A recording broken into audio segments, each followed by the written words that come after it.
asalaamu calaykum waraxmatullahi wabarakaatu dhamaan kheyrta la kulan usaama saciid oo ka mid ah ardaydii dhammaysay mentorshipka dugsiye ee full stack application ama full stack application aan kusoo bandhigaynay. usaama wuxuu kamid yahay ardaydii ka bilowday dugsiye qaybta web developmentiga. awal wuxuu ahaa in oo meelaha iska joogo waxyaalahaas iska barto iyo waxyaalaha si guud generally it u jecel, laakiin markuu kusoo biray barnaamijkan wuxuu noo sheegay in uu fell in love ku noqday ama aad u jeclaaday barnaamijkan web developmentiga. asigoo arrinkaas uu ka duulayo oosan wax badan ugu bilaabnayn developmentiga iyo meel wax u socdaan, waxaan ka caawinay inuu fahmo sida structureka iyo web developmentiga u shaqeeyo. maanta waxaa u suura gashay inuu dhiso full stack application oo weliba lagu manage garaynayo imtixaanada ardayda ay ka daawan karaan, oo si live ah imtixaanada u daawan karaan iskuulada iyo dadka daneynaya imtixaanka inay soo geliyaan class based.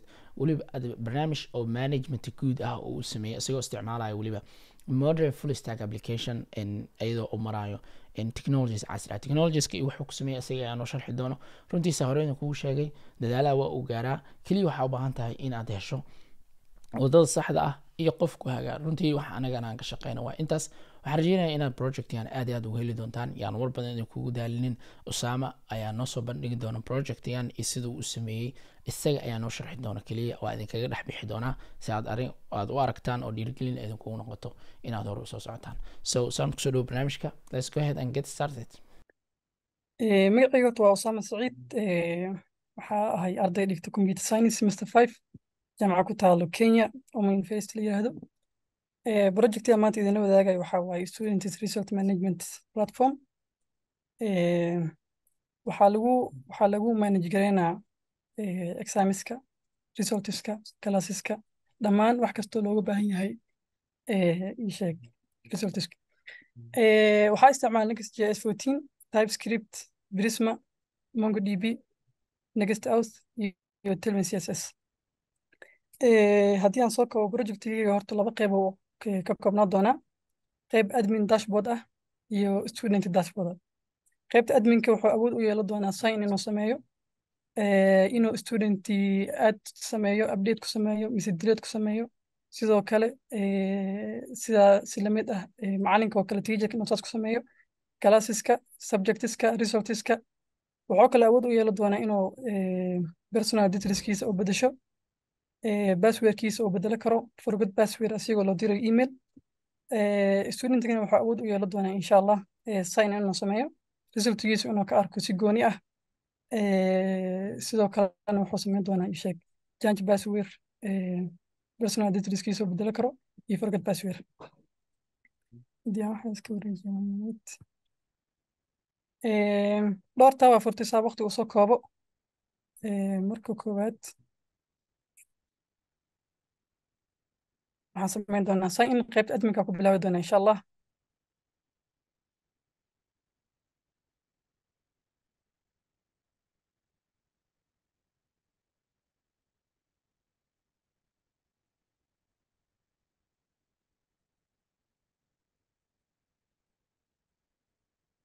qaybta adminka wuxuu noqon doonaa sidaan u ekaa doona insha allah. waxaa sameyneynaa class, waxaa leenahay form 3c oo kale. waxaa u sameyn meeshan levelka uu ka tirsan yahay secondary mise primary. secondary aad dooraneynaa. meeshan haddii aad doorato secondary waxaa kuusoo baxaa dhammaan classyada ku jiro secondaryga. haddaad ahayd primaryne meeshan sublevelka waxaa kasoo muuqan doona insha allah class 1 ilaa class 8. waxaan dooraneynaa secondary wuxuu ka tirsan yahay form 3. waxaa leenahay register. si had ujeedaan waxaa inoo soo galay classkiin.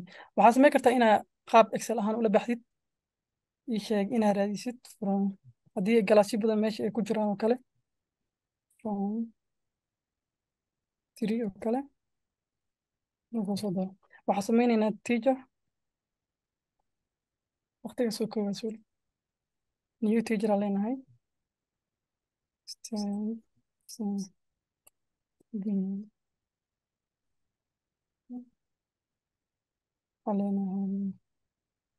leenahay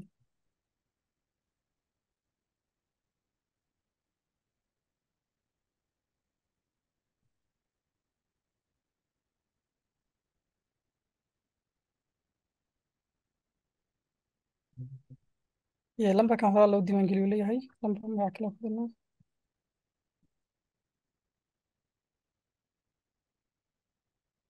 sida aragtiin waxaa noo soo galay injineer xamuuda waxaan samayn doonaa sidoo kale arday waxaa leenahay usaama sayid waxaa leenahay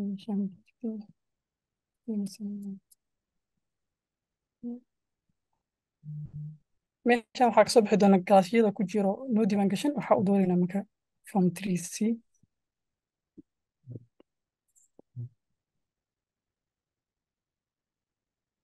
sida ujeediin waxaa inoo soo galay ardayga subjectisaa sameynaynaa sidoo kale waxaa leenahay subjectigu waa english galaaska waxaa leenahay waa form 3 injineer xamuuda macana ka noqnaa register sidoo kale waxaan sameynaynaa maado kale studio kale sidoo kale form 3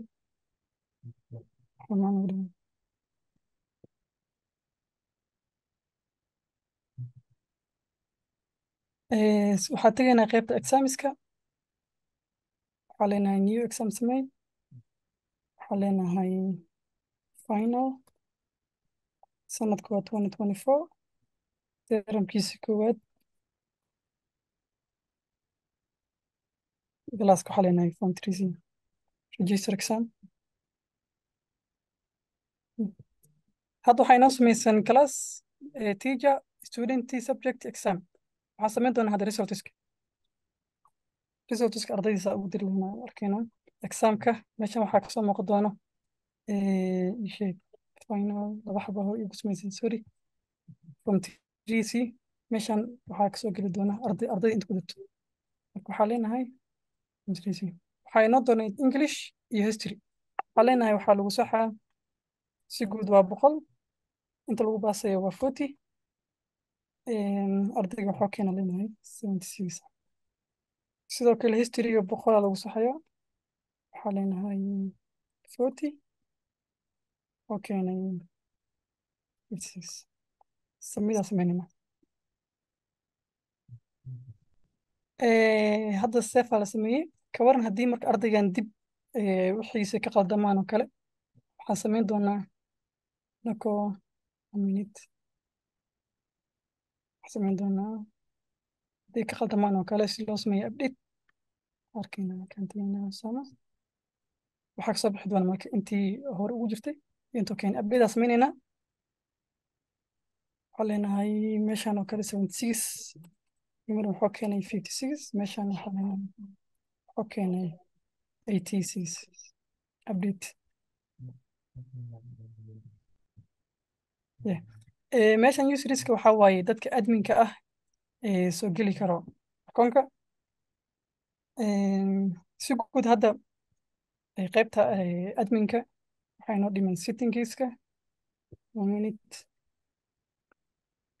meeshan waxaa ka bedeli kartaa personal informationkaaga waxaa leenahay usaama saciid kale waxaa ka dhigtaa usaama saciid maxamed gmailka hadduu ka qaldan yahay oo kale waxaa leenahay usaama 18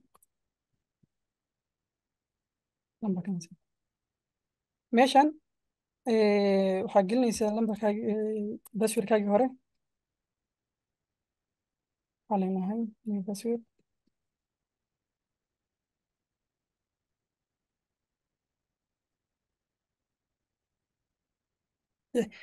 si guud qaybta adminka intaan ayay ku koobnaa doonaa waxaa tegaynaa qaybta ardayda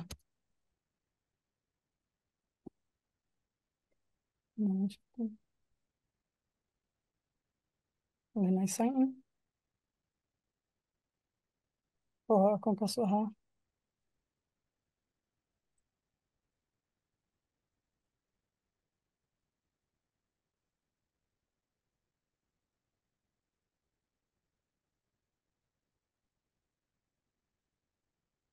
sorry waxaa tegaynaa qaybtan resultska ciladaa jirta sorry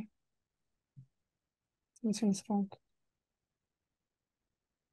resultiga tegaynaa waa kana marka waxaa kusoo muuqan doonaa qaybtan subjectiska oo kale inta kusoo muuqanana subjectiska total percentage waa kana haddii u baahdo marka inuu bedelo informationkiisa waa sida usoo arkayna hore waxaa sameynaa log out waxaa idin tusaa haddii oo passwordka oo kalum oo kale wuxuu samey lahaa waxaa leenahay meeshan waxuu gelinaa gmailkiisa waan tegaynaa minute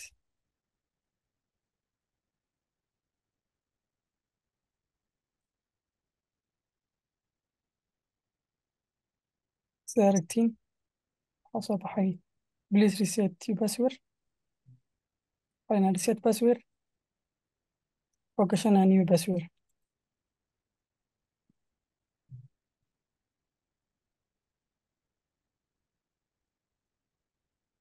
yes maaha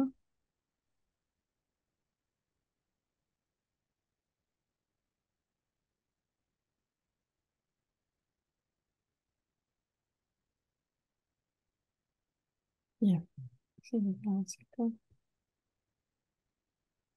aniga soo koobaya waqtiga waxaa jeclaysa inaan sidaa soo koobo waxaa leeyahay sheeg aad u mahadsantihiin thank you dhammaantiin